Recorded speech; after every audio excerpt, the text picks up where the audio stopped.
This is News Desk. I'm Israelite. This morning, there's no traffic at the Kaswa Entema motorway toll booth following suspension of road tolls on public roads. We've got details for you. Government explains how the 1.75% e-levy will work. Details of these for sports and business in this package. Do stay for details.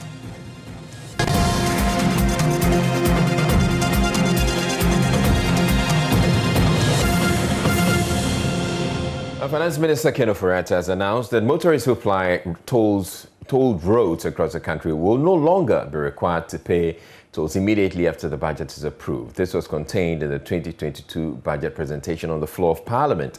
Mr. Ofori-Atta said though the tolling system has played a crucial role in funding the expansion of Ghana's road infrastructure, it creates unpleasant situations at tolling points. Our roads are being fixed. It is true that more roads have been fixed and are being fixed over the last 5 years than any relative period in the entire history of our nation. We even want to do a lot more, and this budget will cater for this. That is why for decades, governments after governments imposed and maintained tolls on some public roads to raise funds for road construction and maintenance. This is the situation in many countries. However, over the years, the tolling point and impacted negatively on productivity. The congestion generated at the tolling points, besides creating these inconveniences, also leads to pollution in and around the vicinities. To address these challenges, government has abolished all tolls on public roads and bridges. This takes effect immediately. The budget is approved on appropriation. The toll collection personnel will be reassigned. The expected impact on productivity and reduce environmental pollution will more than offset the revenue foregone by removing the tolls. Well, the Ministry of Roads and Highways has already begun implementation of government's decision to abolish all the tolls on public roads and bridges. The Finance Minister made the announcement, as you heard, in the 2022 budget presentation to take effect on approval of the budget. But it was then followed with a statement from the Roads Ministry indicating it was to take effect immediately. And the statement is on your screen right now, where government, the Ministry of Roads and Highways, clearly indicates that. So it says, following the presentation of the 2022 budget by the Minister of Finance on behalf of His Excellency, the President of the Republic, on Wednesday, November 17, the Ministry of Roads and Highways hereby directs the cessation of the collection of road and bridge tolls to all locations nationwide. This directive takes effect from 12 a.m. Thursday, November 18, 2021. And indeed, we've been out there to find out what the situation is. Maxwell Agbagba visited the motorway toll booth this morning, and here's what he found. The directive from the Roads Ministry, and also as contained in the 2022 budget, motorists are no longer going to pay tolls.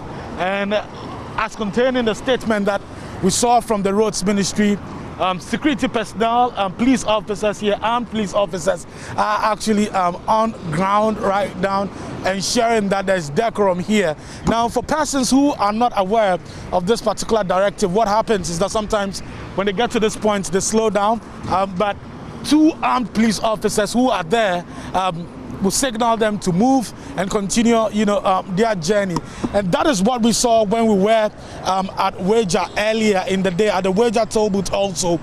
We saw a man who was manning the toll booth. He was actually screaming at motorists, pass, pass, pass, pass. That was sometime around 5:30 a.m. because some motorists were not aware of the directive. Now, what this has caused here, and what we've actually also seen at the Weja toll booth, is that for hawkers or for some of the sellers here who take advantage of the situation to cash in and to do business. Many of them are out of business now. As you can see, this place is currently bare without sellers. Some of the sellers who are even around are unable to do business here. Here at Accra Tema Motorway, 1, 2, 3, 4, 5, 6, 7, 8. 8 of the toll booths, all of them are empty. The only people we can see here is the Ghana Police Service, armed police officers, 2 of them, signaling motorists to continue with their journey, to move and not to stop. Let's speak to some of the sellers who have been cashing in on the congestion that is created here as a result of the toll booth. Let's speak to them. Many of them are telling me that their source of livelihood now is gone because this toll booth is no longer going to function. And that is what we saw when we visited the Wager toll booth also. Hello. Yeah, you're from saying? But your friend Juliana. Juliana. Me pachai. Okay. Yeah, Bano, Behonsana. Buku came say Yambrana and Numunkasa and Numunkasa. I didn't. I hear Yanni, Juma didi. I hear Yanni, Juma de Shayemba. Yenny made you my beer, one may more ever quiet. Yenny made you maybe a one may more ever day. Yabaka quiet. I didn't know. Me pachon Kosiana Manu, yes, you almost all my means in him. Meaning the young quiet, a young cobble chronos, a young cobble. But to your master, I'm about to say young quiet day. Okay, well. Basically, what she's saying is that now that they've stopped collecting the toll, what do they want them to do? What does government want them to do? Because you're too about or Mayimu. Oh, yeah, for a tour back at Sia or Mayimu, Yasalian Mache, Niakosala, one was can you about Sayan Mache or Cosala Yatuaba? Yatuaba, one Julia. She says usually poor people are the ones who join queues to vote for government, and she's saying that they join the queue to vote for the government, and this is what they're getting as a reward. She thinks that a source of this is your Musutobia and Yedumati Papa and Yefa. Market, because I'm also register Mikitanta for me, Nusis Blam in Yadang. Well, she says she has twins. She cannot go to the market to sell, and she doesn't know what to do basically, and that's the concern she's raising. And her story mirrors what many of the people here are saying. Usually, they'll be in the traffic selling, but that is not the case today.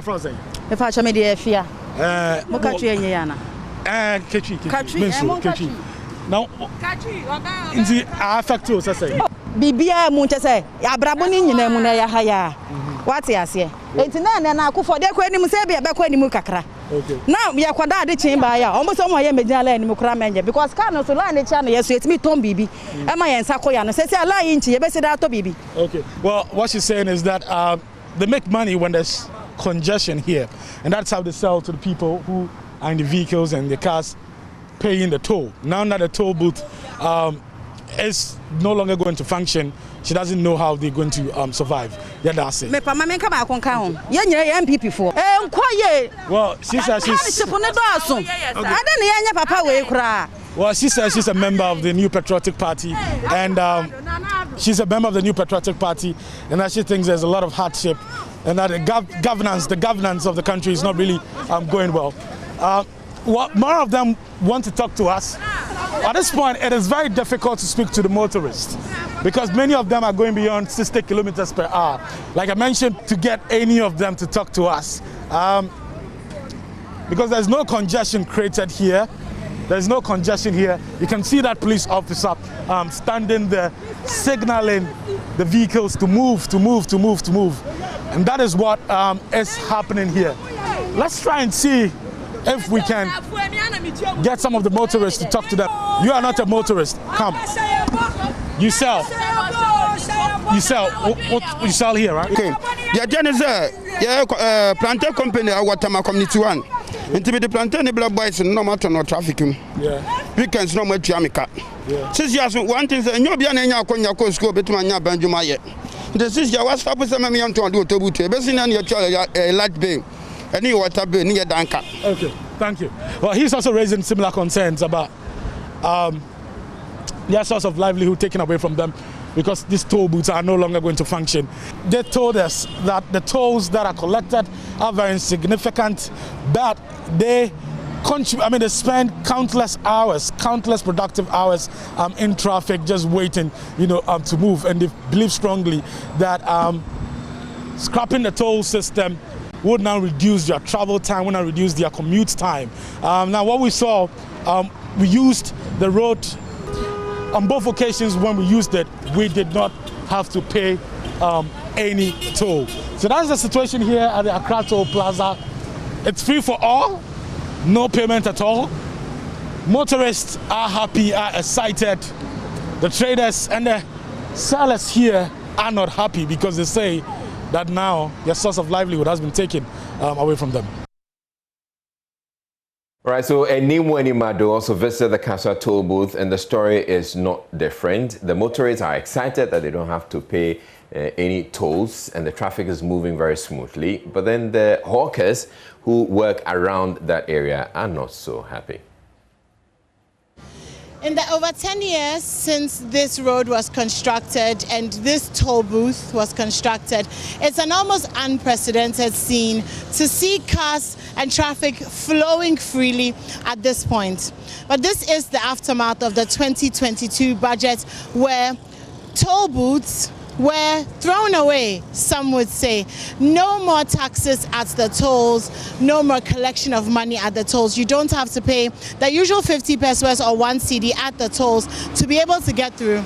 And so you can see that traffic is moving so freely this morning. What's really funny though is there's some people who perhaps may have missed the budget and so are still sticking out their hands to try and pay the toll operators, the non-existent toll operators who this morning are not at post.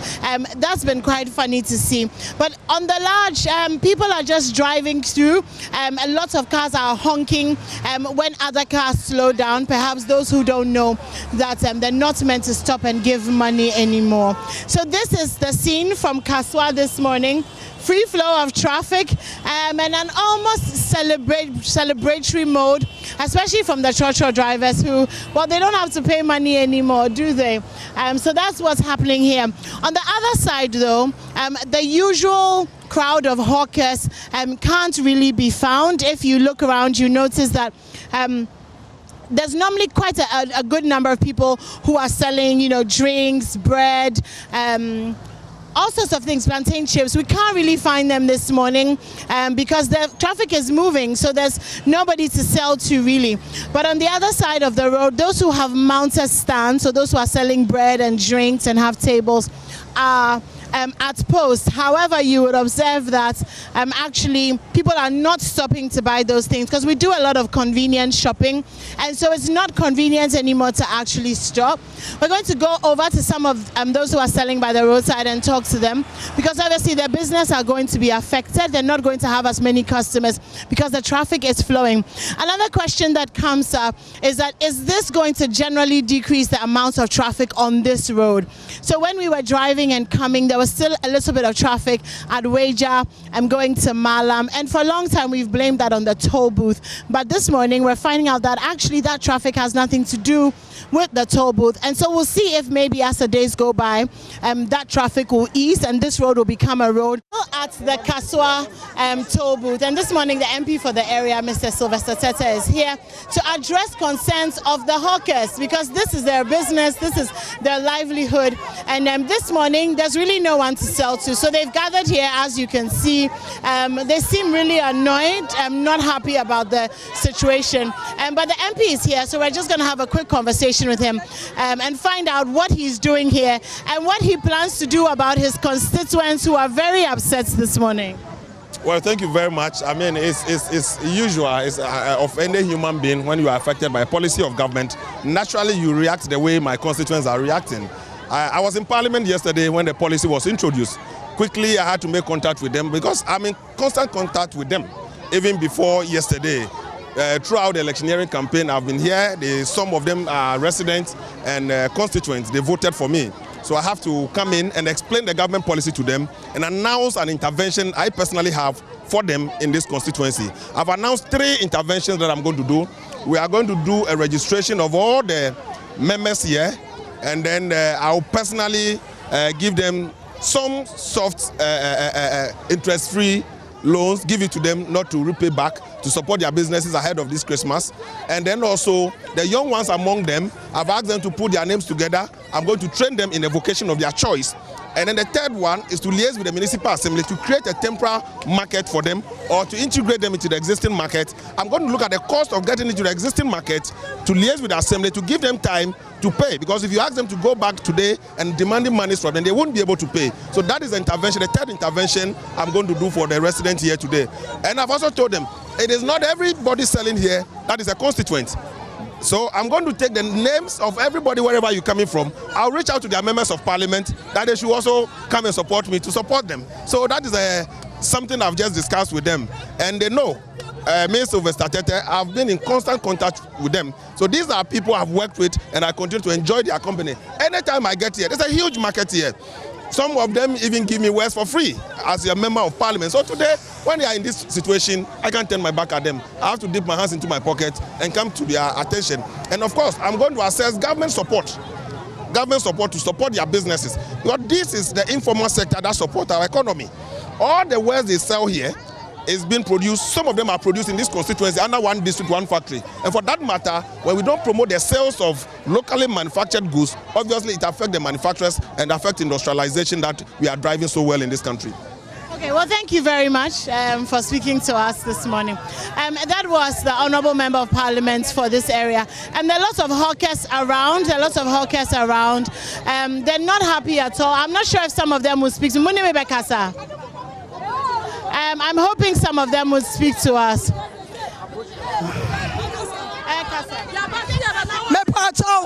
Nana kufuadwe midinyamidi pa chawo midinyamidi pa chawo midina wa mikuna nkwala num traffic imwa na midi tua daka anu na midi nkwala ni suku di osu adwuma anu na midi mani su adwuma na se woyi manu aduane gua na se menya de Nana kufuadu midinyamidi pa chawo hwe bibi ya fa homa ye Akufuadu ya pa chawo ya bibi fa homa ye wati ya srawala wadawroma wani ya nida wanim wona aka ye etina na bua ya srawala bua ya wai ya dinyamidi pa chawo bua ya ho chire ya kakra na metimi asrawano no. Well, joining us this morning to understand the decision taken by government and how it's going to impact on road traffic, not necessarily on the hawkers who have been affected, is CEO of Top Tech Transport and Logistics, Cecil Gabra. He's joining us via Zoom. Good morning to you, Cecil. Good morning to you, Israel. All right. So what's your initial reaction? The fact that, well, traffic is moving very freely across the toll booths in the country? Well, in terms of traffic, it's good news for everybody. And that is what people would like to see, because traffic is actually a big issue for all of us, that you can stay in traffic for minutes and hours at toll booths, especially certain places like Kaswa, which is very noticeable. Right? You can really stay in traffic. So for drivers, I mean, those who drive passengers, they will be very, very happy about it. It was a big shock to the nation. I don't know whether it is to satisfy Ghanaians who have become sad that things are not moving so well. But then there are other implications. And then we don't know whether we're going to have hidden taxes for maintenance of roads and then street lights, etc., because toll collection provides an accelerated mechanism for financing construction and maintenance of roads everywhere. I mean, it's far better than the normal traditional taxes, which is based on borrowing funds from other countries and maybe the IMF, etc. All right. So that's the issue at the moment. Yeah. We don't know where they're going to get money from for maintenance. But it's good news for commuters, good news for drivers, and good news for the nation. All right. So government says that well, we're scrapping the tolls, and they looked at how much money they're earning from the tolls. They said, well, it hasn't really come to much. So they'll scrap the tolls and rather bring in the e-levy, and they're going to get a lot more money from the e-levy, which is going to be a tax on mobile transactions and electronic transfer, funds that are transferred electronically. Before we come to the implications, I want you to look at what needs to be done. Let's take the Kaswa situation specifically, and because we're learning that despite the fact that the toll booth is they're not collecting any tolls, and so traffic has eased around that area. Further on, away from that place, there's still some traffic around the Malam area. What needs to be done to address that? Because we're learning the trotro drivers have taken one lane, and so there's still some congestion around that area. Well, definitely, traffic management is a big issue, again, in this country, right? And then, Israel, if you could agree with me, some of us have done a very good job, especially an example is Labani Junction. My team is now gone to East Legon, and we found out problems. I think we should quickly. I want to hold that thought on the Labani Junction issue. I used the road recently. I noticed that apart from that Labani Junction U-turn that has been shut, you've also sealed another U-turn further down the road. Why did you have to seal that one? Because it's away from the Labani Junction problem. Yes, it was all sealed on the same day because we did our survey and noticed that that U-turn was actually for those who lived around the police barracks. And then you would, during our data collection, we realized that in the whole day, you have close to about 10 to 15 vehicles turning to go down the veterinary area. Right. Now, why it was also blocked was that others who could not have access to Labani Junction felt they could, use that U-turn. There's no U-turn for them. But we noticed that during that is the survey that we did and, brought our policemen and so on, we said, okay, let's look at the free flow and see. And we noticed that people were forcibly using that no U-turn, and definitely it is also closed. All right. So if you live around the barracks, you have to go down to former American embassy and make a turning. And it takes you 2 minutes drive, free drive. And this is also healthy for you as a human being, brings down the stress level. It's also healthy for your vehicle. Your vehicle must not be in traffic. I'm not sure about the second one that you sealed, but let's go back to what you think should be done about the Kaswa area, especially the Malam area. Yes, honestly speaking, I haven't been there. All right. I saw footages, and I think I wouldn't be able to say what must be done, but it's all due to traffic management. That's fine. Right. If we put up a team to go and look at it, I'm sure we'll have a solution. Sure, that's fine. But it's all enforcement. Yeah. So now let's look at the existing toll booths. There are all these structures that have been put up that are in the way. How quickly do we need to get rid of those ones so that we don't end up people running into them? Well, that's also an issue. This morning I was looking at your the Kaswa toll booth area. Yes, the Kaswa toll booth area, and I'm just imagining that could it also be left so that we'll have the police just standing there in the police presence, than destroying it, than pulling it down, okay? Because if you have the police also there, you're not going to have any normal checks as such, but at least police presence, you slow down, you're going.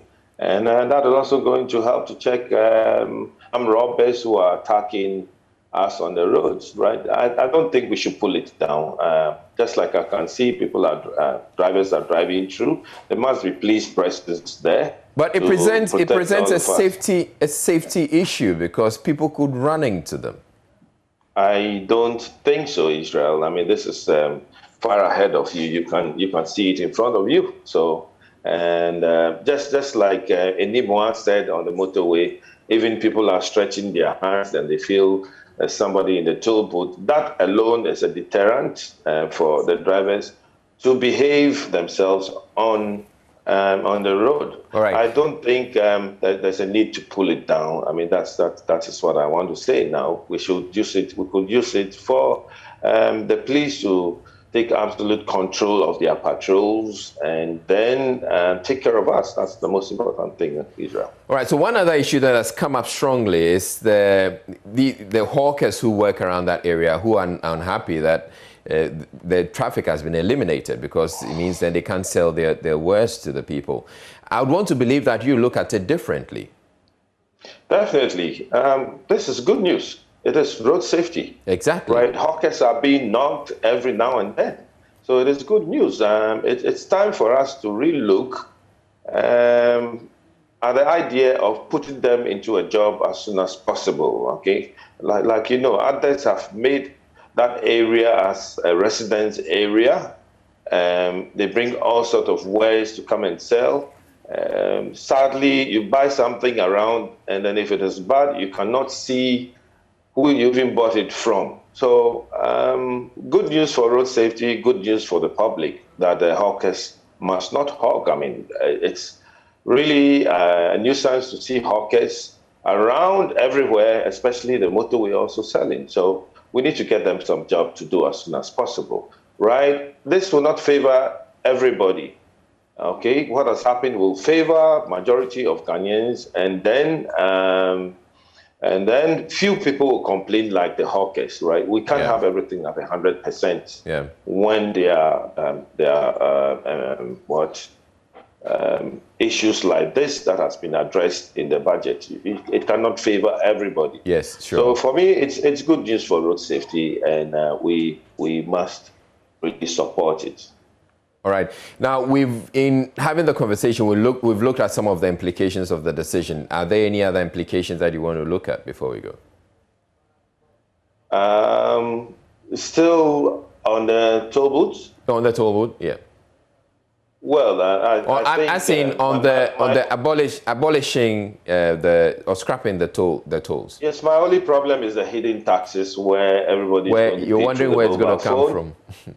I am not happy with it. I'm not happy with that. I think it's 1.7%, if I'm right. 1.75%. Yeah, it is too much. It is too much, right? And then we are all going to suffer. Most of us carry our businesses on our phone, all the transactions. Now, if you're going to transact business and you're going to take off 1.75% off it, it is way above what we expected. And then this is also going to ask us to go back to the bank, and then people are going to carry bulk money. And of course, the armed robbers on the motorbike may have an advantage to attack some of us. So we need to really look at it. I think it's too much. If it's even 1.2% to start with, and later on it's being increased, that makes a lot of economic sense. All right, thank you very much, Cecil Gabra. But as I told you, government is saying, this morning I was having a conversation with the Deputy Finance Minister, Dr. John Kuma, who is saying that the fact that they've scrapped the tolls on public roads does not mean that we're not going to have a situation where an investor is going to come in, build a road, and toll that road, and people are going to have to pay for that. So, well, even though public roads, we're not going to pay on that, we may end up paying on private roads. That'll be very difficult again for Ghanaians to understand that toll booths are being constructed for us to pay. I think we need to look at other ways. But I was always praying that the toll booths that we pay could be embedded in the roadworthy certificates, that every year, maybe if it's 1% of the roadworthy certificate, the cost of it could be used as levies to maintain our roads. That will have been, fine by totally scrapping it off. Now that you've mentioned that, government has also indicated, the finance minister indicated that the fees and levies are going to be revised. So we may end up paying a bit more for roadworthy. Those details are not out yet, but government has indicated that it's going to be revised. So we should stand by. Hopefully, you never know. So it may happen. Hidden taxes. Hidden taxes. All right. Thank you very much, Cecil Gabra. You're very most welcome. Yeah, Cecil Gabra is CEO of Top Tech Logistics, and he's been talking to us about the implications of government scrapping the tolls and levies or tolls on bridges and roads. Moving on, the government is also proposing a 1.75% phone transactions levy payable or electronic money levy payable by mobile money users per transaction above 100 Ghana cedis. COVID-19 contributed to the acceleration of the digitalization of Africa. Data from the Bank of Ghana confirms a growing trend in online trade. The data showed that between February 2020 and February 2021 alone, Ghana saw an increase of over 120% in the value of digital transactions compared to 44% for the period February 2019 to February 2020.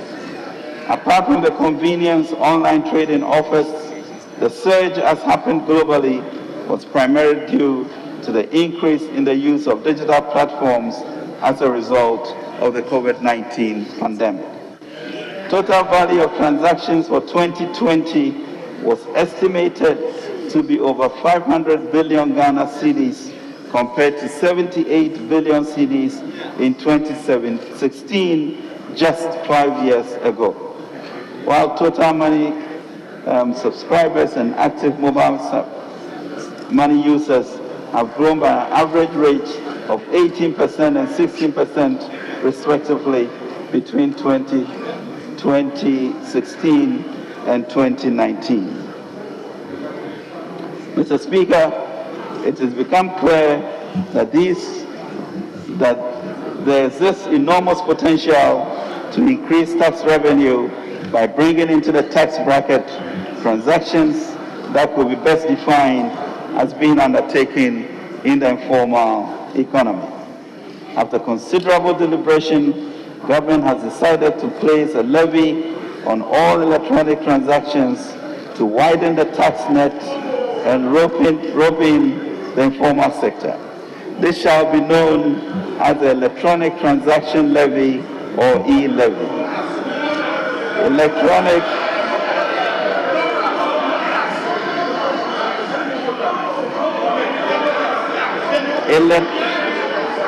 Mr. Speaker, electronic transactions covering mobile money payments. Mr. Speaker, honourable members, order. Electronic mobile money payments, bank transfers, merchant payments, and e-mode remittances will be charged at an applicable rate of 1.75%, which shall be borne by the sender, except e-mode remittances, which will be borne by the recipient. Mr. Speaker, to safeguard efforts be made to enhance financial inclusion and protect the vulnerable, all transactions that add up to 100 Ghana cedis or less per day, which is approximately 3,000 Ghana cedis per month, will be exempt from this levy. So how will this work, knowing that the telcos already charge for such transactions? Deputy Finance Minister Dr. John Kuma has been explaining this on the AM show. Currently, you know the telcos, when you send, you pay. The receiver also pay. Government. No, if you send. If I receive withdrawing, money, you pay, yes. If you are withdrawing, yes, you pay. So if I'm receiving money on my, yes, I don't pay. But once you withdraw, you pay. Okay. But it's not like that with the government policy. It's only when you are sending. And let me make it clear. We have been patient with this toll levy, with this e-levy, especially with regard to Momo for a very long time. All right. Government has consistently invested in Momo and digitalization in our country to get to where we are now. Now, I would want to understand the investment. But before, you could not even do interoperability. That was a huge investment by government to promote Momo transactions in our country. Exactly. And that has also shot the transactions up to 500 billion. Government could have introduced Momo. Is it the case that people are doing more mobile money because they find it convenient, or you think it's simply because there's interoperability, that's why it's happening? First of all, interoperability helps the convenience, so we are saying the same thing. But the fact is that with COVID, lots of transactions have gone digital now. Now the economy is moving more on digital. Some people will sit on their phone, go on Instagram and order shirts, dresses, instead of going to a shop. So a lot of things have changed. And so if you are a government, one of the strategic things you can do is to go into that sector and get some revenues. Now, we are not just looking for revenues. We also want to give relief to Ghanaians. So we did our research and found out that about 30% of Momo users in Ghana fall below a certain bracket, about 30%. They do not do Momo beyond 100 cedis a day. And for government, that adds up to about 3,000 Ghana cedis a month. We exempted all those category of Momo users. So if you are a poor person, you are earning less than 3,000 a month in terms of the interpretation, you are not going to pay anything when you send Momo. And that means that your first 100 cedis transaction on any Momo transaction you do is exempted. But once you cross 100 cedis a day, then you are going to pay 1.75% on your Momo transactions, okay? And it is only the person who is sending who is receiving. The person who is paying, not the recipient. We have to now sit down with the telcos from now to the implementation to see how we figure and once this is also going to... Shouldn't this have been the conversation before? It's done, but I'm saying that they have their charges. Government have their policies. Now to implementation. The implementation is clear. Government says that any transaction above 100 Ghana cedis, this is our charge. Telcos also have their charges, okay? But you see, in every business, whenever a tax is introduced, you also have to review the impact of those taxes on your businesses. And I'm saying that in the implementation, it could even be that the telcos can also say, because of this introduction of 1.75 from government, this is how we also want to do going forward. All right. Yes, but for now, the implementation is clear. Government is charging 1.75% above 100 Ghana cedis transactions. Former Deputy Finance Minister Dr. Kasila Tufosing, however, disagrees with the move. He's been telling me why. The electronic transaction tax, I call it digital tax. It is not a tax that we should entertain. It is one single tax with 3 legs. The first leg is that it's going to tax Momo users. The second leg is going to tax people that are remitting. And the third one is going to tax bank transfers. So I'll take you first to the bank transfers. Financial inclusion is everything. Banking sector inclusion is everything. We have said time and time, and successive government dating back from Jerry Rawlings to President Nana Addo. All of us, we've tried as much as we can to make Ghana a cashless economy. Or cashlight. Exactly. That is something that almost everyone wanted to do. Sadly, this government is telling us that today, if a bank do a transfer for a customer, that customer is going to incur a tax of 1.75%. So what it means is, for instance, if you work with me and I ask the bank to transfer electronically your wages at the end of the month, even though I've paid taxes, I've been working as a withholding agent and collected the taxes and paid accordingly. The government is telling me I'm going to pay tax on the transfers that I'm remitting to you as your wages. There's a limit to what the economy can take at a particular point in time. What he just said, the example he gave, he's contradicting himself. The bullion vans. The reason why we are actually asking those people to stop is for us to encourage them to do electronic transfer, isn't it? Now, government policy is going to encourage, because people will rather avoid paying. And so government policy is now going to encourage cash economy. No. I say this because if there's going to be a burden on me to remit money, and for instance, if I'm doing a business, for instance, take a real estate company, someone who has built a 1 million house. Can I no, please, please. No, you were quiet. No, but you are here for education. Whatever it is.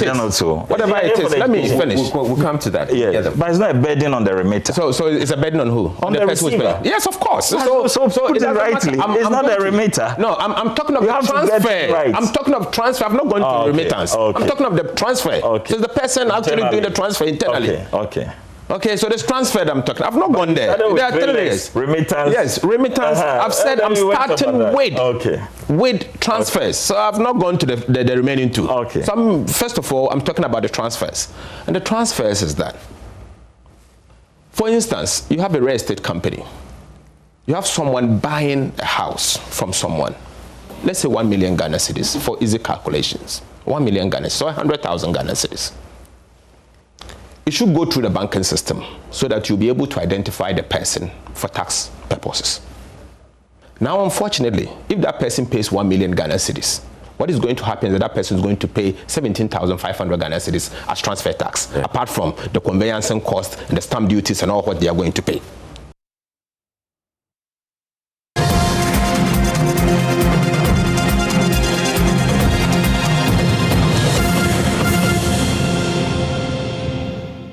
Hello, good morning. Welcome to Business. My name is Darryl Kwao.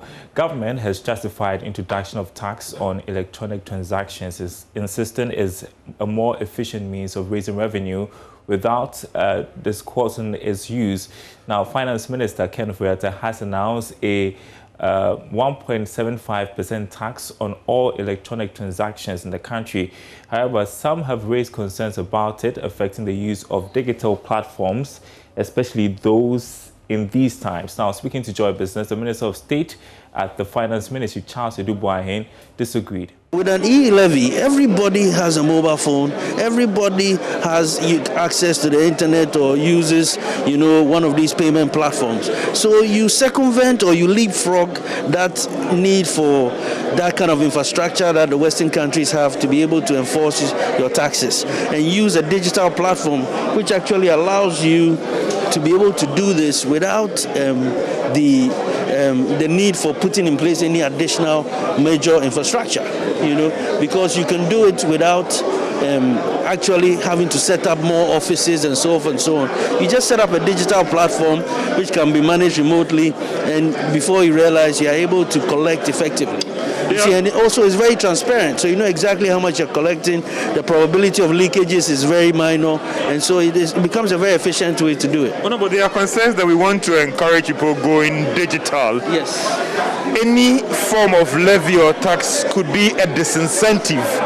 What do you say about that? To be honest, we started looking at this 4 or 5 years ago, and that was the concern at the time, and we really appreciated it because it made a lot of sense then. At the time, if I remember rightly, 5 years ago, 2017, 2016, total value of transactions on electronic platforms was about under 75 billion cedis. Today, last year, the area ended at 500 billion. This year, projections are putting it at somewhere about 800-900 billion of transactions. That shows you that we've had 10%, 10 times growth in 5 years. That's phenomenal growth. If you look at also the number of mobile money subscribers, essentially, we are now at about 17 million mobile subscribers.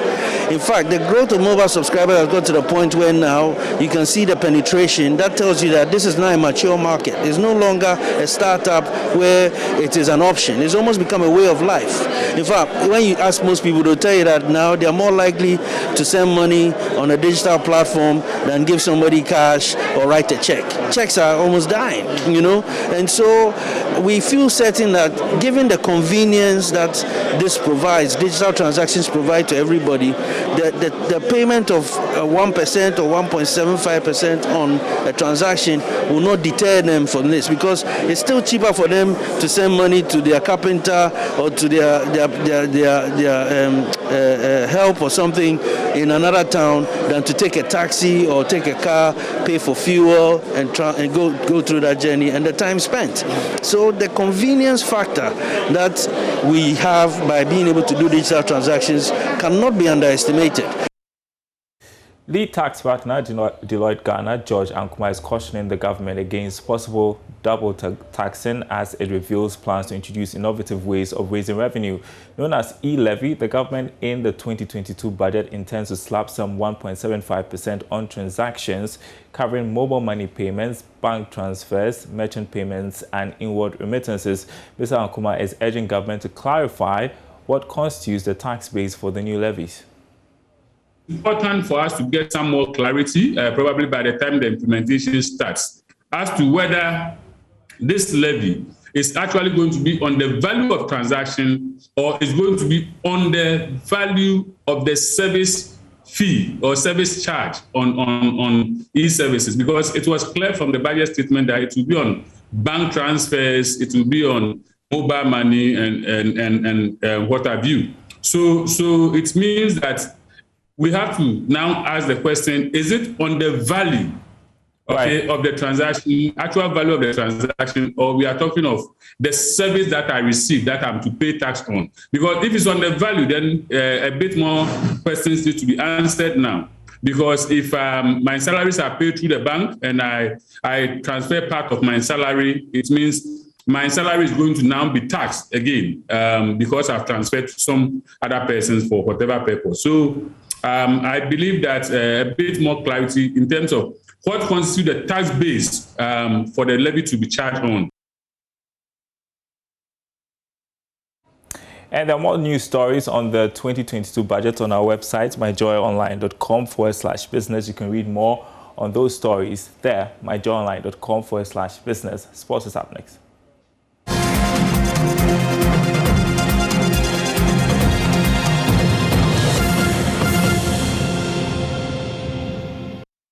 Right, it's time for sports, and Muftar has joined me again. Good morning to you once again, Muftar. Good morning, Izzy. So we've been talking about the budget all morning, yes, and the details of the budget. Yes. We haven't said so much about what's in there as far as sports is concerned. For sports, they just gave us 1 minute. As usual, they just gave us 1 minute. But the minister touched on Ghana's participation in the Birmingham Games in 2022. Right. He touched on the renovation of state facilities across the country, especially the Accra and Baba Yara Sports Stadia. He also talked about the Esipon Sports Stadium. That was quite surprising for me because that place has become a terrible sight to behold. Terrible sight, I think, it's so dilapidated. And for them to have said that renovation works are 60% complete, I was quite surprised to hear that. The Accra Sports Stadium, they said it's 98%. They started renovation of the Accra Sports Stadium in February 2018. And as you and I speak, if you go to the places, I don't know what percentage they used to say it is 98, but it doesn't look 98 for someone who visits the place frequently. And this was a facility that was renovated to host the Women's African Cup of Nations in 2018. So I'm sure government is putting in enough efforts to ensure that all our state facilities are in good shape. They also talk about the new DBRC Stadium. The new DBRC Stadium actually have a very interesting story dating back as far as 2015, 2016 under the former administration. The stadium, per what we knew then, was handed to a contractor who left the place because he did not get his monies. I remember I had a conversation with former sportsman Mr. Neil Ante van der Poel, who had said that they were working on ensuring that the stadium was put up before they left office. And since the new administration came into office, it's been one allegation after the other, claiming that people have been paid monies and they've not worked on it. So we wait to see if it is something the government is committed to constructing to ensure that the people of Neo DBRC at least also have a stadium. All right. Now that I have you here, let me just ask you this question. We haven't discussed it, but there are those who feel that we should be paying a bit more attention to women's football than we have so far, and that if we're investing as much as, or even half, what we're investing in the Black Stars, we're likely to get much better results. Yes, because in the African continent, we're actually one of the best football houses. South Africa have come up so strongly because they invest. Morocco too is investing seriously in it. There's Cameroon, who are also pushing it. Egypt, who are also pushing extremely hard. Those days, it was Ghana and Nigeria who were the dominant forces in African football. But these days, the South Africans have invested heavily. Morocco, Egypt, they're all investing. Cameroon, they're all investing in it. And it has made it very, very difficult. Is this a campaign that you and the sports team should be taking up? I think we should take it up as a responsibility of each other. And FIFA actually demands that each member association invest part of the money they send it to them. FIFA at least gives each member association $1.25 million every year. And they actually demand that like $500,000 goes into women's football. All right. Thank you very much, Muftar. That'll be it for sports, and that'll be it for News Desk. I'm Mr. Lai. Thank you very much for watching. You have a wonderful day.